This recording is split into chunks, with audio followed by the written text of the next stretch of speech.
Olá pessoal, meu nome é Priscila Marcelino, sou monitora na disciplina Teoria e Metodologia da História 1, na Universidade Estadual de Goiás, Campus Pires do Rio, e faço o curso de História. Dando continuidade à nossa aula anterior, em que falamos do que era um projeto de pesquisa, até eu citei alguns elementos do projeto de pesquisa, nós vamos hoje estar falando sobre o título, o tema e a problemática, ou seja, os elementos que fazem parte do projeto de pesquisa. Claro que não vai dar para falar nesse vídeo tudo o que precisa ser falado, né, que são várias etapas aí, vários títulos, né, do projeto, porque senão o vídeo vai ficar muito grande. Mas no decorrer dos próximos vídeos eu vou estar explicando para vocês. Então vamos lá. O título e o tema. O título é o nome que se dará para o projeto. Isso todo mundo já sabe. Ele é o mesmo que o tema, que é o assunto do qual se pretende desenvolver. Então, o tema é o assunto que eu quero desenvolver.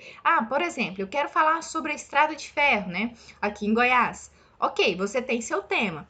Então, esse é o assunto que você vai estar falando, que você vai estar desenvolvendo a pesquisa. A escolha de um tema para pesquisa mostra-se diretamente interferida por alguns fatores combinados: o interesse do pesquisador, a relevância atribuída pelo próprio autor ao tema cogitado, a viabilidade da investigação, a originalidade envolvida, que é o que eu vou estar explicando para você no decorrer do vídeo. O tema deve ser relevante não apenas para o próprio pesquisador, como também para os homens de seu tempo. O que o Barros quer dizer com isso? Bom, a relevância tem que ser o quê? Importante para mim. O que eu gosto ou o que eu não gosto. Não faz sentido eu fazer uma pesquisa que eu não goste, né? Apesar de que no doutorado e no mestrado, às vezes a gente segue a linha, né, de pesquisa de algum professor, que mesmo que a gente não goste, mas a gente ainda segue essa linha de pesquisa. Mas aqui no projeto, para monografia, que é o objetivo, não dá para você ficar lá um ano fazendo ou um semestre pesquisando sobre algo que você não goste, né? No meu caso, por exemplo, eu fiz ano passado, na verdade, sobre animação japonesa. Se fosse para mim falar sobre a estrada de ferro em Goiás, já era um tema que para mim não tinha relevância, né? Eu não gosto, não é algo que me chama atenção. Só que aí a gente tem que pensar também que nós não podemos fazer isso só pensando em nós. É porque eu gosto que eu vou estar fazendo, é relevante para mim. Não, eu tenho que pensar também o seguinte, que as pessoas que vão ler, né, as pessoas do meu tempo, como o Barros coloca, elas também precisam de ter o quê? De ter interesse naquele tema. Porque sempre que a gente vai escrever algo, principalmente na universidade, nosso objetivo é o quê? Produzir conhecimento científico para as outras pessoas, para a comunidade acadêmica, né? Tudo mais. Então, a gente tem que pensar o quê? Nessas pessoas, que essas pessoas que vão ler, se elas vão gostar daquele tema. Também é preciso considerar que aquilo que uma época ou sociedade considera digno de estudo poderá ser ou ter sido considerado irrelevante em um outro momento histórico ou situação social. O que o Barros quer dizer? Vamos supor a história da mulher. Antigamente, lá no século XIX, no século XX, não se tinham tantos estudos como tem hoje falando sobre o papel da mulher. Então, para aquela época, esse assunto se tornou o quê? Era o quê? Irrelevante. Só que hoje em dia, não. Hoje em dia é importante se ter estudos falando sobre as mulheres. Então, nós temos que pensar nisso também, que em determinada época ou sociedade, uma ou outra coisa poderá ser o quê? Mais relevante para se estudar. Além das questões de relevância, existe as escolhas éticas do historiador. Incorporar uma dimensão ética à pesquisa científica é, sem sombra de dúvida, uma das mais legítimas preocupações que devem assaltar o pesquisador neste início de milênio. Como assim?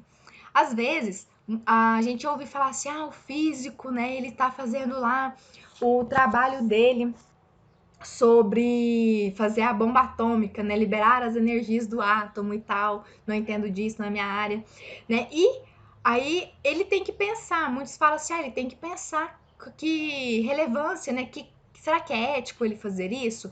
Para depois não se apoiar naquele discurso de que mas eu não sabia, eu era neutro. Então tem toda essa ética, né? Quem estuda história, por exemplo, sabe que determinados assuntos a gente tem que tomar muito cuidado ao falar, né? Ao como escrever. Então é isso daí que o Barros quer que a gente pense, nessa questão da ética. As escolhas que dependem do pesquisador. Segundo Barros, antes de qualquer coisa, o pesquisador deve perguntar a si mesmo se o tema escolhido efetivamente o interessa. Que é o quê? O que eu disse anteriormente. O pesquisador, ele precisa de se perguntar a si mesmo se aquele tema ele gosta, se ele tem interesse. Porque ficar, como eu disse, né, ficar lá um ano, um semestre pesquisando, lendo sobre determinado assunto que a gente não gosta, é muito difícil. Um fantasma que costuma rondar a escolha de um tema para pesquisa é a obsessão do ineditismo.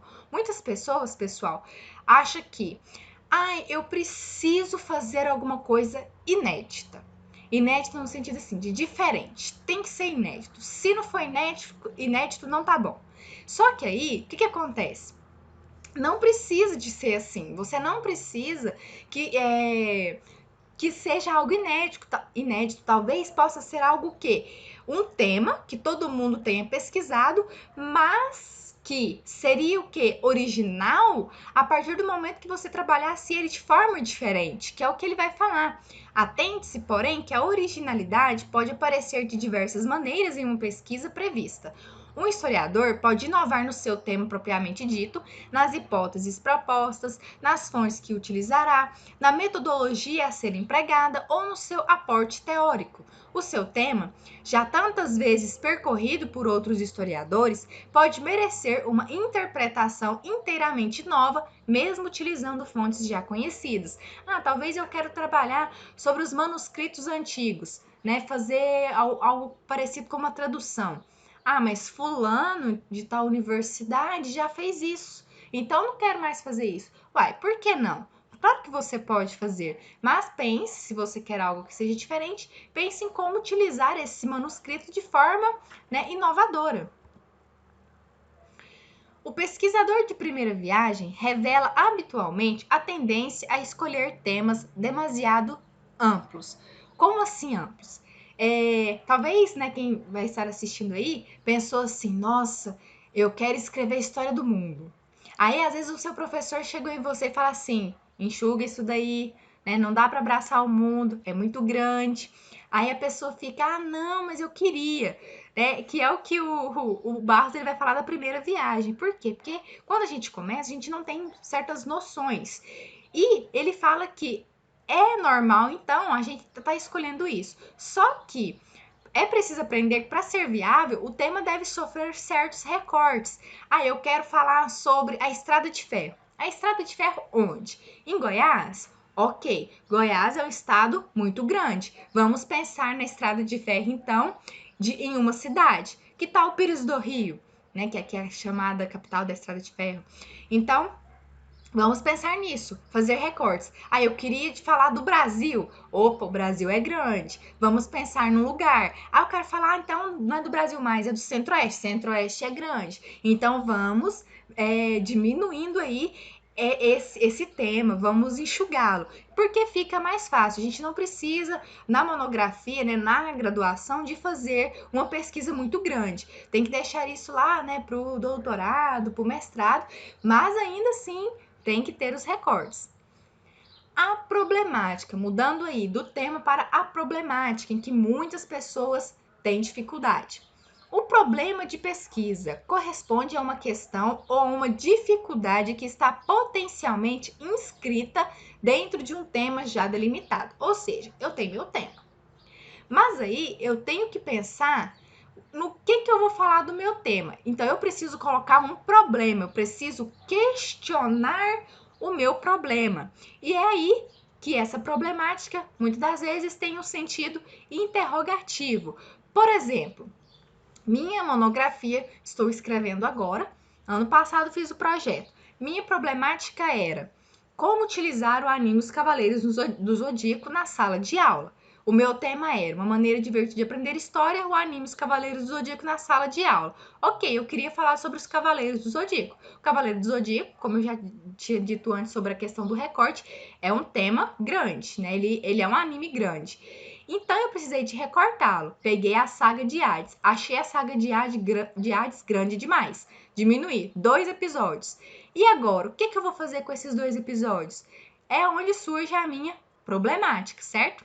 O tema não precisa ser atravessado por um problema único. Ele pode ser perpassado por um campo de problemas ou por uma problemática que se desdobra em 2 ou 3 indagações mais específicas. Por exemplo, eu fiz só uma pergunta, como utilizar o anime Os Cavaleiros do Zodíaco na sala de aula? Mas talvez eu poderia, dentro do meu tema, ter mais de 2 perguntas ou uma pergunta que perpassa por 3 indagações. Então, eu não preciso necessariamente ficar presa a isso.